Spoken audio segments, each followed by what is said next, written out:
Bonjour à tout le monde. Alors je fais une bise de loin à ceux que je n'ai pas encore eu l'occasion de croiser. J'espère que vous allez bien. À celui qui a sauvé mon âme, hein, on a tous été sauvés. À jamais je le chanterai. Alors juste quelques nouvelles de notre ministère, parce que justement en entendant cela, nous sommes enfin heureux, Christine et moi, nous avons le feu vert du Seigneur pour les nouveaux arrangements de notre prochain album. Ça fait un petit moment, vous savez, le Covid a permis d'écrire. Vous savez que j'aimais beaucoup écrire, mais m'a permis aussi de faire un tas de compositions comme je fais d'habitude. Je pense que je dois avoir des centaines de chants. À un certain moment, quand vient le moment où Dieu nous donne le feu vert, mais voilà, on se met à l'écoute du Seigneur pour savoir finalement quels seront les chants qui vont venir. Donc on a un nouvel album qui va commencer en tout cas à être en route. Et juste pour ceux... Alors je vois que vous faites des marches maintenant, c'est génial parce que moi c'est quelque chose que je raffole, comme on dit dans le borinage. Et je me permets justement de vous dire que le deuxième volume des Instants de vie poétique est sorti. Donc c'est de la poésie qui à la fois touche à l'humanité, à tout ce qui nous touche en tant qu'être humain, mais aussi à notre foi, à laquelle j'associe des photos que je fais en marchant, en allant me balader, en allant me laisser ressourcer par les merveilles de la création. Je te rappelle toujours qu'ils sont aussi, vous pouvez aussi les avoir gratuitement par version PDF, sans souci. Le but, c'est pas de se faire de l'argent. Maintenant, faire ça sur papier avec des photos couleurs, ça coûte. Et donc, c'est inévitable qu'il y ait un prix. Mais maintenant, celui qui aime le papier, celui qui aime lire, souvent, on aime beaucoup ça. En même temps, je me suis permis de faire aussi une petite version poche, moins chère aussi, qui n'est qu'à 10 €, où il y a le volume 1 et le volume 2 sans les photos, mais tous les textes sont là. Donc ceux qui aiment la poésie, parce que la Bible est remplie de poésie. La poésie, c'est symbolique, la poésie, c'est quelque chose qui nous transporte. C'est un peu comme la louange, hein. C'est quelque chose qui nous porte, qui nous transporte. Et si je dis ça, c'est parce que ce matin, le thème de ma prédication, ce sera le portage. La fonction de portage, avec une question sous-jacente qui va nous parler, c'est finalement quand tout semble s'écrouler, quand tout semble s'effondrer autour de nous, comment rester debout? Alors, je vais mettre mes lunettes. Hop. Sans mes lunettes, je ne vois plus rien, donc je suis obligé. 52 ans, ça commence à avancer quand même, hein. Je vais mettre ma Bible là parce que je pense que les textes seront projetés. Porter. Qu'est-ce que c'est que la fonction de portage? On va parler de ça ce matin. Pourquoi? Parce que j'aimerais bien vous parler à la fois en quoi la fonction de portage est puissante pour les êtres humains, mais aussi comment la parole de Dieu amène une dimension encore supplémentaire à ce que les hommes peuvent aussi mettre en place. Je pense qu'il faut aussi se mettre dans la tête et dans l'idée qu'il y a ce que Dieu fait, qui est toujours au-delà de ce que nous pouvons en tant qu'êtres humains, mais les êtres humains sont aussi capables de faire de bonnes choses. Et ça me rassure. Vous savez, moi, je ne suis pas un complotiste, même si je pense qu'il y a des choses qui se passent, il y a des choses qui vont mal, il y a des choses, on nous fait miroiter des tas de choses, mais l'être humain est encore capable de bonnes choses. Il suffit de regarder autour de nous. Moi, j'ai des amis, j'ai des familles qui ne sont pas forcément engagés dans la foi, qui ne sont pas forcément chrétiens, et ils ont un amour, ils ont une solidarité, ils ont une manière de fonctionner qui, finalement, sont des choses bonnes, de belles choses. Et ça, c'est le côté bon de l'être humain. Et la parole de Dieu dit que Dieu nous a mis en chaque être humain la pensée de l'éternité, mais aussi son amour est répandu sur tous les êtres humains. Toute vérité, toute bonne chose, de toute façon, vient de Dieu. Qu'on en ait conscience ou pas, Dieu est à la base de toute chose. Alors, je vais vous donner comme d'habitude, comme je le fais d'habitude, c'est pour éviter de me perdre, hein, parce que si je n'ai pas ça, si je n'ai pas fil de conducteur, je me connais, je peux partir très loin et oublier que finalement il y a un temps limité. J'aimerais vous faire une petite introduction sur la vulnérabilité humaine. Qu'est-ce que c'est que la vulnérabilité humaine? Je voudrais vous parler du portage. C'est quoi le portage? Une illustration contemporaine et une illustration biblique du portage, faire une comparaison qui va être intéressante pour aller justement là où le Seigneur va nous emmener ce matin, et puis un rappel de quelques moyens de portage pratiques que propose la Bible pour tenir debout. Amen. On va vers ça ensemble, vous êtes d'accord? On va cheminer. L'être humain, alors aujourd'hui il faut penser à l'homme non pas d'une manière individuelle, parce qu'on est tellement habitué on est devenu égoïste quand même, hein. je ne sais pas vous, mais si on fait attention, si on prend conscience, la société nous a poussé tellement à être centrés sur soi-même qu'on en oublie parfois l'aspect collectif des choses. Alors quand je vais parler de l'humain aujourd'hui, de l'humanité, pensons de manière générale. Je ne parle pas à chacun dans notre spécificité, dans notre singularité, mais de manière générale, de l'humanité en général. L'homme a des besoins, c'est-à-dire qu'il a des nécessités à combler pour vivre, pour exister sur la Terre. Et ce qui fait aussi, c'est qu'aujourd'hui, on est dans un monde finalement qui, la société crée de nouveaux besoins, qui pour autant ne sont pas forcément de véritables besoins. Mais la condition humaine dans laquelle nous sommes crée des besoins fondamentaux pour tout le monde. Et une des raisons pour laquelle, c'est que nous sommes vulnérables. Je voudrais lire un psaume qui va introduire un petit peu la pensée tout doucement. Psaume 103, versets 13-18.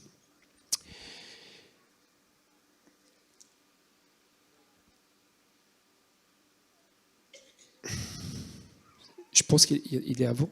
Ou alors je l'ai oublié. Il n'est pas là. Oh, je vais vous le lire, pas de souci. Psaume 103, 13-18 dit ceci.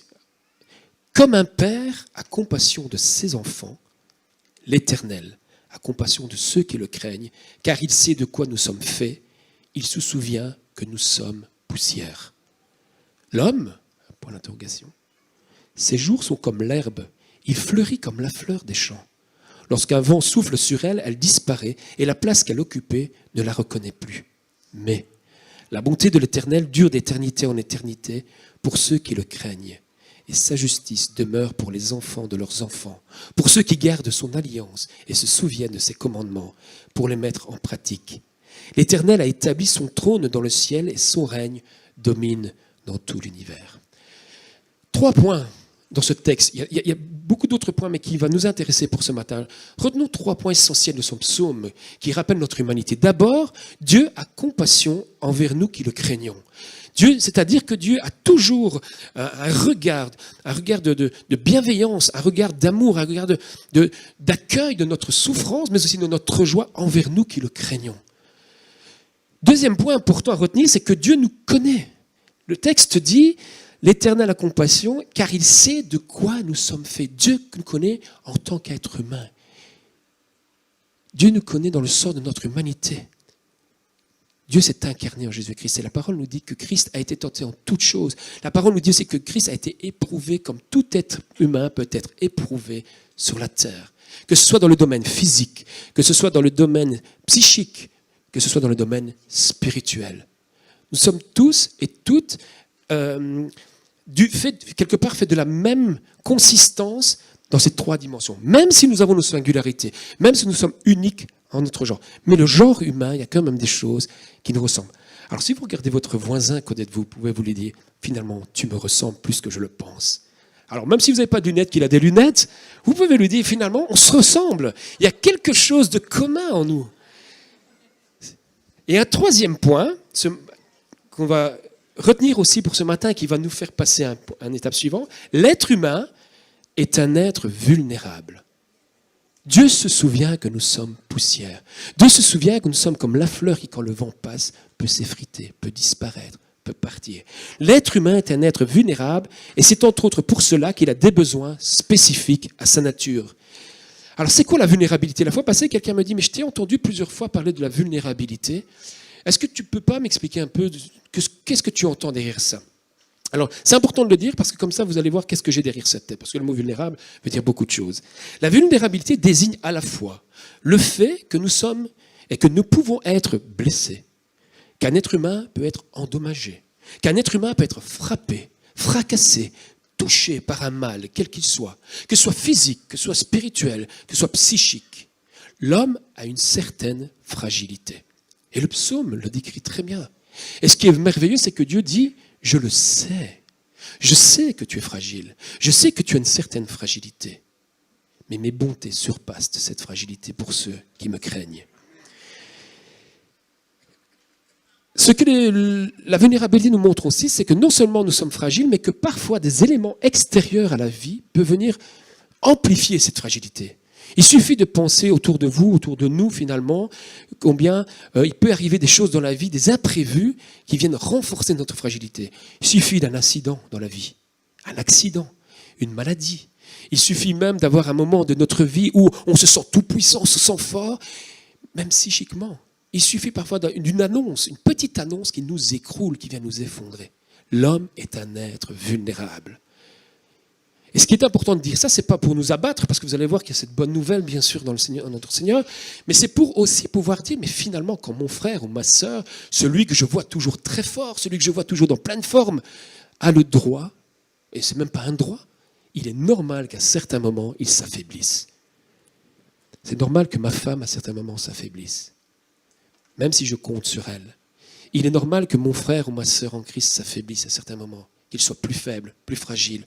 Il est normal pour chacun d'entre nous de passer par ces moments, tout simplement parce que nous sommes des êtres humains. Nous ne sommes pas Dieu, nous ne sommes pas des anges, nous sommes des êtres humains. Quelques exemples. Physiologiquement, par exemple, il suffit de voir notre système immunitaire. Tout le monde n'a pas le même système immunitaire. Il y a des personnes qui, par rapport à certaines maladies, vont avoir un système immunitaire qui va se mettre en force, d'autres pas. Nous sommes vulnérables. Il y a même des maladies, parfois, auxquelles nous n'arriverons pas à les combattre. D'une manière sociale, aussi, nous sommes des êtres vulnérables. Regardez comment les êtres humains ne savent pas organiser ou arranger leurs désaccords. Alors, avant de dire les êtres humains, je me regarde. Il y a parfois des désaccords avec lesquels, moi aussi, je peux blesser les gens. Ça m'arrive. Tout simplement parce que je suis à certains moments éloigné, ou en tout cas à certains moments détaché, déconnecté finalement de cette conscience, que finalement je finis par réagir de manière à blesser les autres. Il suffit de regarder dans le monde aujourd'hui. Les guerres, finalement, c'est un effet de tout ça. L'homme est un être vulnérable. L'homme est dans l'incapacité de résoudre tous ses problèmes de manière paisible. C'est aussi notre condition humaine touchée par le péché. Qui peut dire qu'il est parfait ici ? Que celui qui l'est se lève, il n'y aura personne. Hein? C'est ce que Jésus avait dit, que celui qui n'a jamais péché jette la première pierre. Nous sommes tous faits de la même nature. Notre sensibilité émotionnelle, c'est la même chose, je vais pas m'étendre là-dessus, mais aussi finalement notre vie spirituelle délaissée montre que nous sommes aussi des êtres vulnérables. Il suffit qu'on s'éloigne. Il suffit que nous ne prions plus. Il suffit que nous ne lisons plus la parole de Dieu. Il suffit que simplement on met de côté, que petit à petit on s'éloigne, on voit bien que notre vie spirituelle aussi petit à petit s'éteint. L'homme est un être vulnérable. Même spirituellement, nous avons besoin de Dieu. Ce qui fait que nous sommes vulnérables montre très bien que nous ne sommes pas le Tout-Puissant, mais que nous avons celui qui est le Dieu Tout-Puissant. Alors c'est pour ça qu'on a besoin de portage. La fonction d'être porté. On l'a chanté tout à l'heure. Le Seigneur est le seul à me porter dans le désert. On l'a chanté encore il y a quelque temps. Nous avons besoin de portage justement parce que nous sommes fragiles, parce que nous sommes finalement, à certains moments, dans l'incapacité de réagir. Le portage est un élément fondamental. Il est l'essence même de la construction de notre humanité. Pourquoi je dis ça ? Alors vous savez tous, maintenant je suis éducateur et je vais toujours chercher, je puise beaucoup dans mon travail, dans mon métier, parce que c'est mon laboratoire de vie. Nous sommes tous nés, mais avant d'être nés, nous avons tous été portés dans un ventre. Si nous ne sommes pas portés par notre mère biologique, nous ne pouvons pas exister. Notre vie commence déjà par être portée. Ça fait partie des lois naturelles que Dieu a mis en place. Et ce portage est fondamental. Quand notre enfant va naître, est-ce qu'il y a quelqu'un ici qui s'est mis à marcher tout seul à la naissance ? Non, il va besoin d'être porté. Et le portage va se faire d'étape en étape. Vous savez, je vois qu'il y a des petits bouts, mais il y a des parents, je suis parent, à un certain moment, qu'est-ce qui se passe ? Vers un peu avant 1 an, vers 6 mois, 7 mois, 8 mois, 9 mois, tout dépend des enfants, on continue à porter notre enfant, le tenir, et on avance avec lui, et on le porte quelque part. Et puis un petit peu à la fois, qu'est-ce qui se passe ? C'est qu'on va commencer à lui tenir les mains. On voit qu'il commence à faire 1 pas, 2 pas. Puis on donne les doigts. On continue d'avancer. Puis on donne 1 doigt. On lâche. Et puis on voit qu'il commence à perdre son équilibre. On le rattrape jusqu'au moment où l'enfant peut continuer à marcher. C'est une fonction de portage.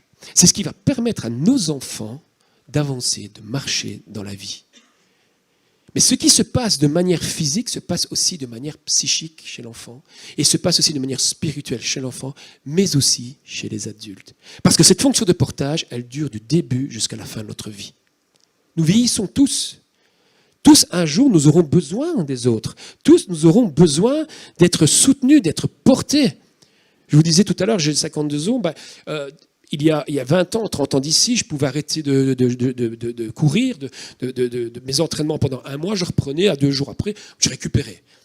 La semaine passée, j'ai été courir, début de semaine, je ne sais plus, pour vous dire, tellement je suis fatigué. Encore aujourd'hui, je n'ai pas encore récupéré, alors ça fait 4-5 jours. L'âge fait que ma récupération, ma vulnérabilité se fait sentir.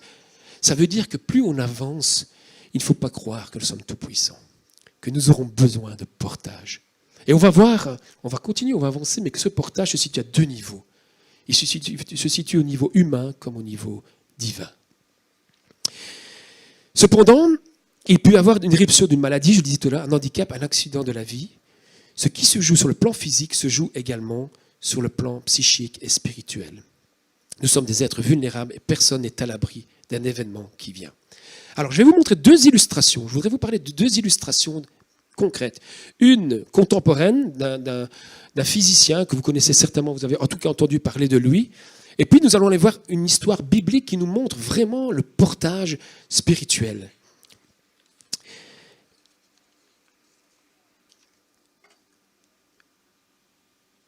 Stephen Hawking. Je ne sais pas si vous avez déjà entendu parler de ce monsieur. Stephen Hawking est un physicien qui a été dans sa génération un des plus grands physiciens, reconnu avec un développement, une intelligence cognitive extraordinaire. Un monsieur qui vraiment, franchement, a fait avancer en tout cas la science. Alors, je fais exprès de prendre cet homme parce qu'il se déclare athée, et je vais vous dire pourquoi je fais exprès, pour démontrer que même déjà sans Dieu, le portage a une puissance pour l'être humain. Et pour démontrer que si un être humain comme Stephen Hawking a trouvé la possibilité, la capacité de continuer d'avancer dans sa vie sans Dieu, alors, à plus forte raison, nous avons l'espérance, la force et la grâce de pouvoir continuer, quelles que soient nos situations ou quelles que soient les situations de ceux que nous rencontrons. Stephen Hawking est reconnu pour 2 raisons fondamentales par le grand public. D'une part, parce qu'il a écrit un best-seller qui s'appelle « Une brève histoire du temps ». Ça, c'est une raison. Mais la deuxième qui m'intéresse le plus ce matin, c'est qu'il est connu pour son courage, sa persévérance face à une maladie dégénérative rare qui l'a rendu incapable de se déplacer et de parler. Un homme qui va influencer le monde scientifique, un homme qui avait une intelligence extraordinaire, va se retrouver un jour à ne plus pouvoir ni marcher ni parler. Comment a-t-il pu ? Comment a-t-il pu sortir ? Comment a-t-il pu devenir un influenceur ? Comment a-t-il pu persévérer et continuer finalement la cause pour laquelle il vivait à pouvoir poursuivre ? 2 types de portage. Premier portage, un portage très technique. Pour pouvoir avancer, on lui a mis une voiturette électrifiée. Non seulement cela, mais il a été aussi, il a eu ce qu'on appelle un système de, comment on appelle encore ça, de traduction vocale. Je ne sais plus exactement comment ça va. Stephen Hawking, finalement, était quelqu'un qui, après avoir eu sa maladie, ne pouvait plus parler, ne pouvait plus bouger, ne pouvait plus se déplacer, mais son intelligence cognitive était encore là. Et s'il n'y avait pas eu autour de lui des outils, s'il n'y avait pas eu autour de lui des éléments qui ont permis d'être porté, il n'aurait pas pu influencer le monde comme il l'a fait.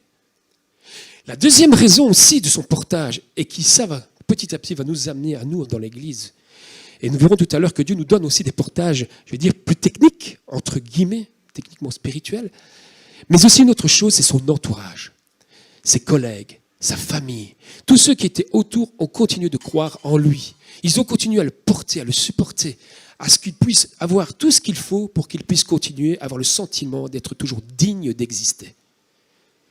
Qui que nous soyons, Dieu dit que nous sommes tous dignes. Parfois nous disons, oui Seigneur, comme Jean-Baptiste, je suis indigne de délier tes sandales. Quand Jean-Baptiste dit ça, ce n'est pas la même forme d'indignité, c'est une indignité posturale, c'est-à-dire que par rapport à toi, Seigneur, je ne suis rien, je suis indigne. Mais pour Dieu, nous sommes tous dignes parce que nous sommes ses enfants. Ça, c'est une autre dignité. Nous ne sommes pas dans une dignité posturale, mais dans une dignité tout simplement parce que Dieu nous aime, parce que Dieu t'aime, parce que nous sommes ses enfants, parce que nous sommes ses créatures. Cette dignité-là, finalement, elle nous appartient à tous. Et Stephen Hawking a reçu finalement cette considération par ceux qui l'entouraient, et c'est ça qui l'a porté. Ça veut dire que quand nous sommes dans une église, quand nous sommes dans nos familles, quand nous sommes avec nos collègues, où que nous soyons, moi je dis toujours, j'aime les êtres humains. Pas pour ce qu'ils font, quand on voit les atrocités que nous sommes capables de faire, mais pour ce qu'ils sont. Ce que nous sommes et appelés à devenir est une merveille.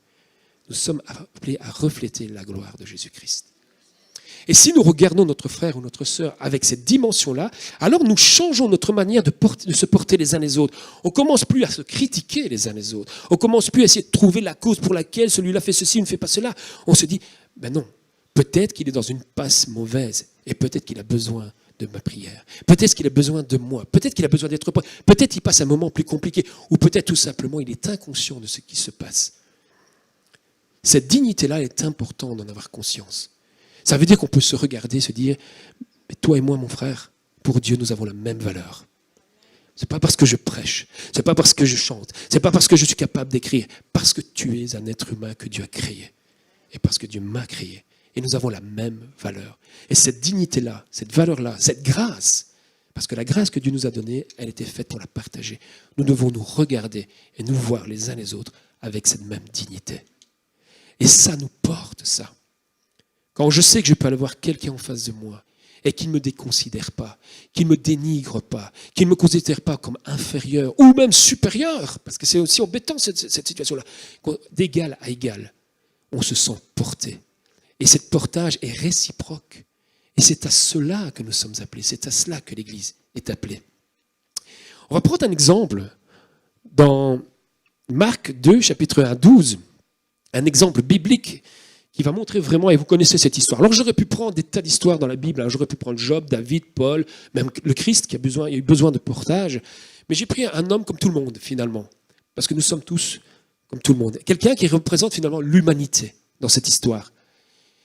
Quelques jours plus tard, Jésus se rendit de nouveau à Capernaum. On apprit qu'il était à la maison. Une foule s'y rassembla, si nombreuse qu'il ne restait plus de place, pas même devant la porte. Et Jésus leur annonçait la parole de Dieu. On lui amena un paralysé porté par 4 hommes. Mais ils ne purent pas le transporter jusqu'à Jésus à cause de la foule. Alors ils montèrent sur le toit, défirent la toiture de la maison au-dessus de l'endroit où se trouvait Jésus et par cette ouverture firent glisser le brancard sur lequel le paralysé était couché. Lorsqu'il vit la foi de ces gens, Jésus dit au paralysé, « Mon enfant, tes péchés te sont pardonnés. » Or, il y avait assis là quelques spécialistes de la loi qui raisonnaient ainsi en eux-mêmes. Comment cet homme ose-t-il parler ainsi? Il blasphème. Qui peut pardonner les péchés si ce n'est Dieu seul? Jésus sut aussitôt en son esprit les raisonnements qu'ils se faisaient en eux-mêmes et il leur dit, « Pourquoi raisonnez-vous ainsi en vous-même? Qu'est-ce qui est le plus facile? Dire au paralysé, « Tes péchés te sont pardonnés » ou dire, « Lève-toi, prends ton brancard et marche. » Eh bien, vous saurez que le Fils de l'homme a sur la terre le pouvoir de pardonner les péchés. Ce texte illustre vraiment bien les 2 types de portage qui existent. Premier portage, on voit qu'il y a 4 hommes. À l'époque, il n'y avait pas de voiturette. Il y a des situations dans nos églises, dans nos familles, où on a besoin de qualité, de présence, de la présence physique, d'être là, d'être présent. Mais ce qui est aussi très important, ce qu'on voit, c'est qu'ils sont 4. Il n'y a pas qu'un. C'est la collectivité, c'est la solidarité qui va permettre finalement de prendre cet homme, ce paralysé, ce paralytique sur ce brancard et d'aller le conduire à Christ. Combien de fois, souvent, dans l'église, dans les églises, et je parle des églises parce que nous sommes dans l'église aujourd'hui, mais ça peut être dans une famille, ça peut être parfois, vous savez, dans les couples, ça arrive très souvent que, j'en prends pour mon grade à certains moments, c'est qu'il y a des choses où c'est ma femme qui s'occupe tout le temps des mêmes choses.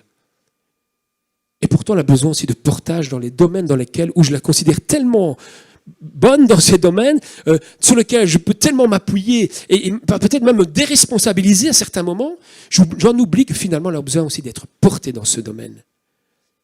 Eh bien, parfois, il arrive aussi que l'on pense que ce soit toujours la même personne qui doit porter toutes les problématiques que nous avons dans l'Église. Je profite que votre pasteur n'est pas là. Je crois qu'il nous écoute. Je salue. Il est sur le paradis terrestre européen, là-bas en Italie. On croit toujours qu'un seul homme doit porter toutes choses. C'est impossible. Nous sommes des êtres vulnérables. Nous ne pouvons pas attendre qu'un seul homme. Alors je parle du pasteur, mais ça peut être aussi quelqu'un de responsable dans une église. Ça peut être simplement quelqu'un qui a un service régulier ou quelqu'un qu'on a tellement l'habitude de voir sa gentillesse, sa bonté. Et on a tellement l'habitude que finalement on en oublie que cet homme ou cette femme a aussi besoin d'être porté ou qu'elle a besoin d'avoir du soutien pour porter les autres qu'elle est en train de porter. La deuxième partie que l'on voit aussi dans ce texte, c'est Jésus dit, le texte dit, Jésus vit la foi de ces hommes.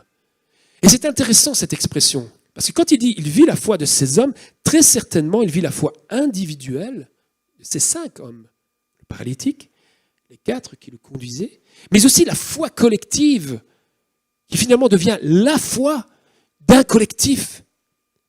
Et ça, c'est aussi une grande force de portage dans l'Église. C'est que nous avons une foi, nous avons notre foi, mais ensemble nous avons la foi de porter plus loin encore les obstacles que nous surmontons. Et c'est ce qui se passe. C'est ce que Jésus dit, mais Jésus vit la foi de ces hommes. Et c'est cette foi qui a permis à ce que cet être humain puisse, paralysé, puisse être porté aux pieds de Christ. Et nous voyons aussi dans cette histoire la puissance de l'homme. Ce ne sont pas ces 4 amis, ce ne sont pas ces 4 hommes qui vont le guérir. Ce ne sont pas eux qui trouvent la solution à son problème. Ils savent où trouver la solution. Et ils font la démarche ensemble. Là est une image d'intercession qu'on peut trouver dans la prière, mais que l'on peut trouver aussi dans le physique, que l'on peut trouver dans le relationnel, où ensemble on porte ce qui est compliqué, ce qui est difficile, ce que nous rencontrons dans les obstacles dans notre vie. Et c'est fondamental. Je disais tout à l'heure, nous sommes constitués ainsi. Nous avons tous et toutes besoin de portage jusqu'à la fin de notre vie. Et c'est ça le miracle de l'Église.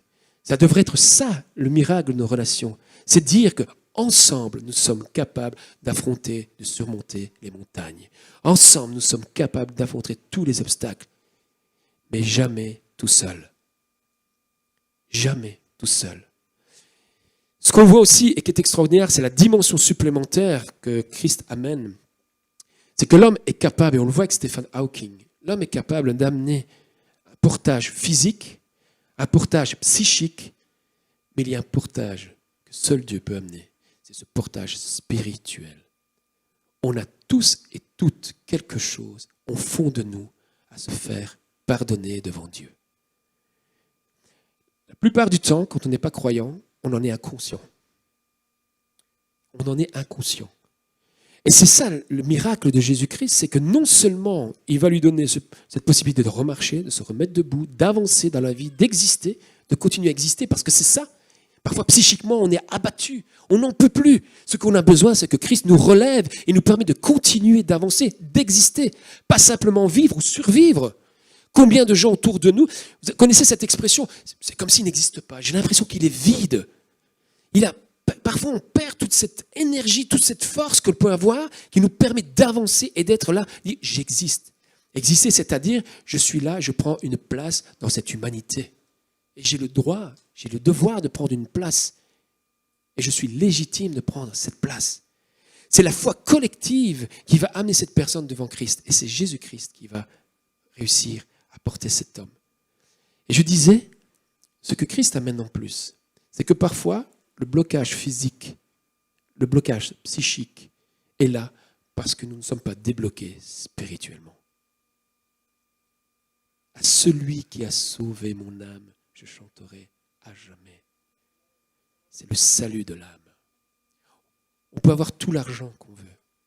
Stephen Hawking avait certainement une des intelligences les plus hautes. Et là est la différence, c'est que sa vie s'arrête à son existence terrestre. Mais nous, avec le Seigneur Jésus-Christ, ce n'est pas que notre vie va seulement commencer à son retour ou après notre mort, mais elle commence dès aujourd'hui, mais elle se poursuit après aussi notre vie sur terre. Et ça est la bonne nouvelle du portage en Jésus-Christ. Le portage par excellence pour nous, c'est notre foi. Est-ce que nous avons vraiment conscience que c'est notre foi qui nous porte? La foi a aussi pour fonction de porter l'homme jusqu'à la source de celui qui rend l'existence possible au-delà même de la souffrance. Comment rester debout? C'est là ma question ce matin. Comment rester debout quand tout semble s'écrouler, quand tout semble s'effondrer autour de nous? Comment poursuivre notre existence ou aider les autres? Parce que le portage, c'est ça aussi. C'est non seulement être heureux qu'on puisse nous porter, mais c'est aussi parfois être l'instrument de portage. Comment poursuivre notre existence ou aider les autres à exister au-delà des souffrances? Par la foi des uns qui s'associent à la foi des autres. J'aime le dire ce matin parce que même l'Église est impactée par l'individualisation, par l'individualisme. Nous sommes devenus extrêmement individualistes, même si nous avons l'impression parfois de faire des choses ensemble. C'est vrai, et je pense. Et en même temps, quand il faut choisir entre notre petit confort personnel et finalement aller soutenir quelqu'un, la tendance naturelle va être quoi? C'est soi-même. Alors je ne suis pas en train de dire non plus, on va voir, il y a un équilibre dans tout ça. Je prêche toujours l'équilibre, c'est important. Mais cet individualisme qui nous impacte oublie que finalement, c'est parce que justement nous sommes souvent seuls qu'on se rétracte sur nous. Mais si on peut compter les uns sur les autres, si on peut compter sur cette force qui nous unit, alors on peut se mettre en mouvement. Je suis certain que les 4 hommes là, on ne sait pas, le texte ne nous dit pas, mais on ne sait pas combien de kilomètres ils ont marché. Je ne sais pas si on avait besoin de 4 parce que le brancard était lourd, ou ils faisaient des relais parce qu'il fallait 2, puis 2, puis 2. On n'en sait rien. Mais ce collectivisme, cette dynamique collective va faire que finalement, ils se sont motivés, ils étaient ensemble et ils ont pu aller déposer cet homme au pied du Christ. Ils ont été même, et c'est ça qui est extraordinaire, la foi nous fait jusqu'à démonter le toit. Alors, ne démontez pas le toit du Gospel Life Center pendant l'absence de votre pasteur, sinon la facture va arriver chez moi. Non, mais ils ont été jusque-là parce qu'ils se sont tellement... Cette foi qui était vraiment reliée a permis d'aller au-delà de la souffrance, au-delà de l'impossible, au-delà de ce qu'ils pouvaient espérer. Pas de possible, on y va, on va y aller. Ils se sont portés les uns les autres. Comme la croix a porté notre péché de la même manière, ensemble, nous pouvons se porter les uns les autres à la croix du Christ. Je lis ce que j'avais écrit. En tant que chrétiens, nous pouvons être assurés que Dieu est toujours là pour nous, prêt à nous soutenir dans toutes les circonstances de la vie. On est tous confrontés un jour à la menace de l'effondrement psychique. On ne se fondra pas tous devant les mêmes défis de la vie, ni même avec la même intensité. Pourquoi? Parce que nous ne sommes pas les mêmes et nous n'avons pas eu le même développement et environnement de vie qui est censé nous donner la capacité de tenir debout. Il suffit de naître ou d'être dans une situation très précaire pour ne pas avoir reçu les mêmes forces. Et donc, c'est pour ça que parfois on se dit « Oh, mais c'est pas possible, pourquoi il ne s'en sort pas? Pourtant, il devrait prier, il suffit de prier. » Non, il ne suffit pas de prier. Chacun on a notre sensibilité différente. Et c'est important de reconnaître la vulnérabilité de chacun. C'est fondamental. Sinon, qu'est-ce que nous faisons? On commence à critiquer, on commence à juger, on prend la pierre, on jette la pierre. Alors que si nous arrivons à reconnaître la vulnérabilité de l'autre, même si moi je m'en sors dans ce domaine, il est peut-être normal, vu sa vie, vu sa situation, vu son cheminement, qu'il ne s'en sorte pas seul. C'est fondamental. Mais la bonne nouvelle, c'est que l'Évangile déclare que nous pouvons nous appuyer sur Christ ressuscité pour trouver toute force, tout courage, la paix intérieure dont nous avons besoin pour faire face aux défis de la vie, pour rester ou nous remettre debout, pour continuer non pas de vivre simplement ou à survivre, mais à exister. Rappelez-vous dans Matthieu 11, « Venez à moi vous tous qui êtes accablés, fatigués, sous le poids d'un lourd fardeau, et je vous donnerai du repos. » Nous pouvons tous nous appuyer. Et si nous sommes fatigués, nous n'avons plus la force de porter notre frère ou notre sœur, nous n'avons pas à solutionner son problème. Nous avons à l'amener au pied de la croix, au pied de Jésus-Christ. Ça change toute notre perspective. Ça veut dire que nous ne sommes pas responsables. Ça veut dire que nous n'avons pas à nous culpabiliser parce qu'un frère ou une sœur va mal. Nous n'avons pas à nous culpabiliser parce que la solution n'arrive pas. Mais nous avons le devoir chrétien, spirituel ou moral, peu importe comment on l'appelle, d'aller le porter au pied de Jésus-Christ. Et lui, c'est ce qu'il doit faire. Et c'est fondamental pour notre vie. J'arrive à mon dernier point, et c'est mon point d'équilibre. C'est important d'avoir un équilibre dans ce qu'on dit, parce que si je m'arrête à cela, on pourrait arriver dans des dérives. Et les dérives existent aussi. Car même si nous avons parfois de l'aide des amis, des proches, des frères, des sœurs dans l'Église, il est aussi important de rappeler que la parole de Dieu ne rend pas les autres responsables de trouver une solution à toutes mes difficultés, à tous mes problèmes. Si j'ai un problème, si j'ai une difficulté, si ces choses ne vont pas, je n'ai pas à renvoyer la responsabilité sur mes frères et mes sœurs. Vous n'êtes pas responsable de ce qui ne va pas dans ma vie. Et on ne se rend pas compte, et parfois dans nos mécanismes, on ne fait pas exprès, mais on rend les autres responsables. Oh, j'ai un problème, on ne m'a pas téléphoné aujourd'hui. Oh, j'ai un problème, j'espérais que telle ou telle personne vienne me voir, il n'est pas venu. Mais si vous avez un problème de solitude, peut-être que c'est à vous aussi de sortir de chez vous et d'aller à la rencontre. Vous comprenez mon équilibre? L'équilibre, ce n'est pas de dire j'ai besoin d'être porté et donc voilà, maintenant j'ai plus qu'à faire. Parce qu'on est aussi dans un monde où finalement on commande et on reçoit tout de suite. Hein. Avant c'était le clic-clic, maintenant c'est plus qu'un clic. Et même maintenant on frôle à peine la tablette et piouf, les choses apparaissent. Mais c'est la même chose. On est aussi parfois avec cette mentalité de dire ah ben voilà, l'Église est là pour moi, elle doit me porter, elle doit me soulever, elle doit m'aider. C'est pas ça que la parole de Dieu dit. Oh oh. Ça, c'est notre côté d'enfant gâté, ça. C'est notre côté enfant pourri. C'est l'enfant spirituel qui dit, ben voilà, les gens sont là pour moi. Non, non, non. Le portage, c'est une réciprocité. C'est ça, le portage. Si tout le monde donne, tout le monde reçoit. Ça, c'est le principe du Christ. Quand j'ai compris ce principe-là, matériellement, je l'ai compris aussi spirituellement. Si tout le monde donne, tout le monde recevra. Parce qu'on donne, on sème, et puis celui qui en a besoin, il prend. Celui qui n'a pas besoin, il ne prend pas. Peu importe. Mais si tout le monde se met à donner, tout le monde reçoit. Alors c'est important cet équilibre. Parce qu'il y a des gens aussi qui viennent, ils ne font pas exprès. Je n'accuse rien, mais c'est important de le savoir. Il y a des gens qui parfois aussi oublient que les autres, que leurs frères, que leurs sœurs, que leurs maris, que leurs femmes, que leurs enfants ne sont pas responsables de leurs problèmes et qu'ils ont une responsabilité d'entrer dans une dimension collective pour trouver une solution à leurs problèmes. C'est fondamental. Parce que comprendre ce principe fait sauter des cadenas extraordinaires. Le cadenas de la critique, le cadenas de la solitude, le cadenas de dire toujours « je suis toujours seul », ou le cadenas de plein de choses. La réciprocité, si tout le monde donne, tout le monde recevra. C'est fondamental. Alors on ne peut pas tous donner la même chose. Moi, je n'ai pas de tomates, je ne peux pas vous donner de tomates. Mais si quelqu'un me amène des tomates et que j'en ai besoin pour faire ma sauce tomate avec mes pâtes ce soir, ce sera extraordinaire. Par contre, à côté de ça, je peux peut-être prendre un moment, 1 heure avec ma guitare et louer Dieu. Peut-être que vous avez besoin de louange à ce moment-là, mais finalement, vous allez profiter de ce moment-là. Voilà. Si tout le monde se met à donner, alors ce sont des petits exemples, mais qui montrent le principe qu'il y a derrière, le principe spirituel, le principe humain. Ce portage du collectif, ce fondement est fondamental. L'être humain n'existe pas s'il n'y a pas de portage. Vous connaissez les expériences que tu as faites avec les enfants à la maternelle. Hein.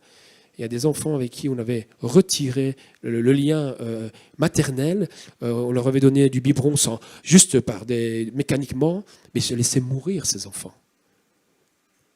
Tout être humain, dès sa naissance, même avant notre naissance, notre mère nous portait. Et la Bible nous dit que Dieu nous portait bien avant. Si nous sommes vivants, si nous existons, c'est parce qu'un jour notre mère nous a portés. Si notre mère existe, c'est parce que sa mère l'a porté. Et si les êtres humains sont là, c'est parce que la terre nous porte, la nature nous porte. Si la nature existe et qu'elle vit, c'est parce que l'univers nous porte. Et si l'univers existe, et on peut aller jusqu'au bout, et on arrive tout au bout, c'est parce que Dieu tient dans sa main le monde, l'univers. C'est le texte du départ. Le portage, Dieu porte toutes choses. Et si Dieu porte toutes choses, c'est pour que nous partageons ce portage. Alors, je terminerai avec quelques points. Vous savez, la Bible nous donne des tas d'outils de portage. La prière. La prière, finalement, est notre porte-parole à destination de Dieu. Parfois, se porter les uns les autres, c'est se mettre à prier, c'est se mettre à intercéder, c'est se mettre ensemble et dire, on va ensemble, mon frère, ma soeur. Je ne sais pas solutionner ton problème. Je ne peux pas. Mais on peut aller prier ensemble notre Père, notre Dieu. Et lui aura réponse. Lui, c'est ce qu'il faudra faire. Et je pense que même parfois, il y a des gens qui peuvent exister et vivre. Peut-être que la situation ne change pas, mais le fait de savoir qu'on est ensemble nous permet encore de se sentir aimé, estimé, considéré. L'essence de notre vie. C'est parce que Dieu nous aime, avant toute chose, qu'on continue à exister spirituellement. C'est d'abord son amour, c'est l'amour des uns pour les autres. La prière est un des instruments. Un autre instrument, c'est la lecture biblique, l'étude de la Bible, la parole de Dieu. Peu importe comment vous le faites, c'est notre porte-espérance. La Bible est un portage d'espérance. La parole de Dieu a toute l'espérance qu'un être humain peut trouver dans sa situation, sur la vie.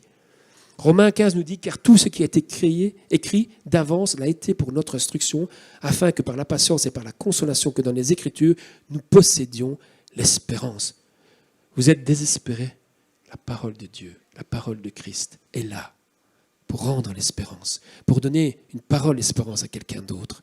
Alors parfois, il y a des gens qui ne sont pas à l'écoute, peu importe, c'est peut-être pas le bon moment. Mais lorsque le moment se présentera, le kairos est là, déposé, vous allez voir. Parfois, c'est des gens qui sont les plus rebelles, qui, quand ils en ont besoin, ils s'ouvrent.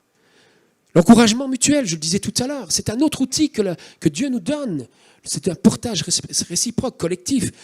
La louange. Merci d'ailleurs pour ce bon moment de louange tout à l'heure. La louange nous porte. Et la louange porte nos sentiments envers Dieu.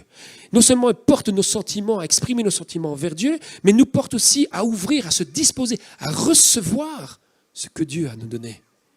La louange fait office aussi de portage. Et puis un des derniers, parce qu'il y en a tellement que je voulais c'est la pratique de la gratitude. On oublie souvent ça.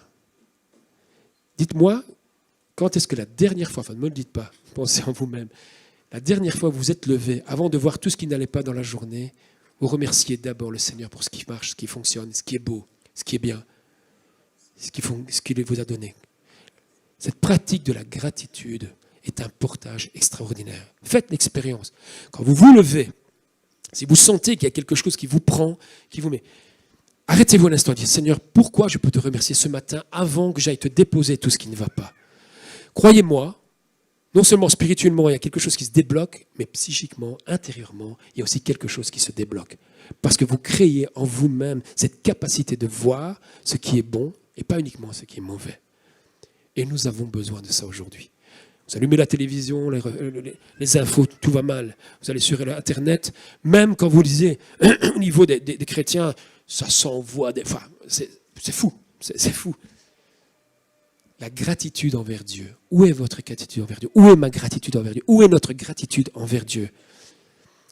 Quand je vais me promener, que je fais mes balades, alors certaines personnes peuvent en rire et je peux comprendre. La fois passée, quelqu'un faisait une remarque. Ah oui, mais toi, dans tes pâquerettes, tout est beau. Non, tout n'est pas beau. Non, j'ai bien conscience que la vie va mal. J'ai bien conscience qu'il y a des choses qui sont extrêmement horribles. J'ai bien conscience de ce qui se passe dans ce monde. Mais j'ai aussi conscience qu'une simple fleur qui pousse, qui a une beauté extraordinaire, est l'œuvre de mon Créateur. J'ai conscience quand je me promène que si je n'ai pas cette nature qui reste, ce qui reste de cette nature, je ne peux pas respirer, je ne peux pas vivre. J'ai conscience qu'il vient de mon Créateur. Avoir conscience de toutes ces choses, avoir conscience que finalement nous sommes des êtres vulnérables, impuissants, et que c'est Dieu par sa création qui nous porte, et que c'est notre foi qui vient nous porter ensemble pour continuer de rester debout, d'avancer quand tout va mal. C'est ça le message de ce matin. Dieu nous porte, Christ nous porte, et par la foi. Et rappelez-vous ce que dit la parole de Dieu. La foi ne nous sauve pas. La foi est le moyen qui nous sauve. C'est la grâce de Dieu.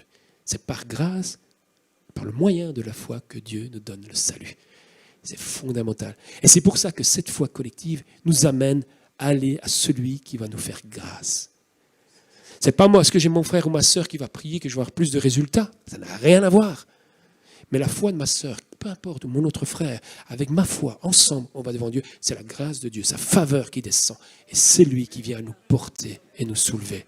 Et ça, c'est fondamental. Et je crois de plus en plus que plus nous avançons dans cette collectivité, dans cet esprit collectif, plus nous nous approchons de la pensée de Jésus-Christ. Alors je conclus. Si les musiciens veulent revenir, je pense qu'ils doivent revenir pour terminer le culte. Alors, quelle différence entre Stephen Hawking et un croyant, un chrétien? Je le disais tout à l'heure, bien évidemment, c'est que parmi les hommes, on peut trouver du portage, et du portage aussi puissant. Il y a des non-chrétiens qui savent aider, porter, soutenir, ça existe. Il ne faut pas dire non, ça n'existe pas. C'est faux, c'est complètement faux. Je le vis, je le vois. Seulement, ils peuvent m'apporter un portage technique, pratique, physique. Ils peuvent m'apporter aussi un portage dans mon soutien psychique, je veux dire émotionnel, sentimental, mais spirituellement. Et là, la différence, c'est que Dieu vient au plus profond de notre être, là où seul lui peut me visiter, là où même je ne sais pas parfois que j'ai besoin d'être restauré. Ça est toute la grande différence. Si les besoins psychiques et matériels peuvent parfois trouver du portage judicieux dans notre environnement, sur le plan spirituel, que se distingue le portage dans la Bible. Nous avons vu que la foi nous invite à nous appuyer et à nous reposer sur Dieu, de lui faire confiance dans les moments difficiles. Cela peut impliquer d'accepter notre vulnérabilité, c'est important. Parce que celui qui ne reconnaît pas sa vulnérabilité, il oublie de faire appel à Dieu. Il oublie de faire appel à son prochain. Parce que se croire tout-puissant, invincible, et même dans notre éducation, parfois, on ne nous donne pas le droit de montrer qu'on est fragile. Vous savez, un de mes premiers chants que j'ai écrit quand j'étais jeune, c'est « Faut-il ne plus pleurer ?» Moi, j'avais une éducation assez dure au départ, un peu à l'italienne, entre guillemets, peut-être à l'ancienne méthode italienne. Un homme, ça ne pleure pas. Un homme, si ça pleure, c'est une fille, quoi. Et j'ai dû retenir ça pendant des années. Des années, j'ai dû retenir ça, jusqu'au jour où Christ m'a dit « Mais tu peux pleurer avec moi, tu peux pleurer dans mes bras, dans ta chambre, n'importe où, tu peux pleurer. Parce que si tu pleures, c'est que tu en as besoin. Ça veut dire qu'il y a quelque chose qui doit se libérer. Et ça ne fait pas de moi une femme, ça ne fait pas de moi quelqu'un de plus fragile ou moins fragile. Ça fait de moi ce que je suis en Jésus-Christ. Et cette fragilité déposée à la croix de Christ, je suis devenu plus fort. Comme Paul disait, c'est alors que quand je suis faible, que je suis fort en Jésus-Christ. Quand il n'y a pas les hommes, quand il n'y a pas l'Église, ou quand il n'y a plus d'hommes, quand il n'y a plus d'Église, quand il n'y a plus personne, il reste toujours Dieu pour nous porter. Le texte, je termine avec ce texte dans Ésaïe, et vous allez voir, pour vous dire que la parole de Dieu nous parle de portage du début à la fin. Et moi, c'est Dieu qui parle, et moi, jusqu'à votre vieillesse, je serai le même. Jusqu'à votre vieillesse, je vous soutiendrai. Je l'ai fait, et je veux encore vous porter, vous soutenir, et par-dessus toute chose, vous sauver. Alors que le Seigneur vous porte dans sa grâce, qu'il nous porte tous, et que nous soyons remplis vraiment de force dans notre foi collective. Amen.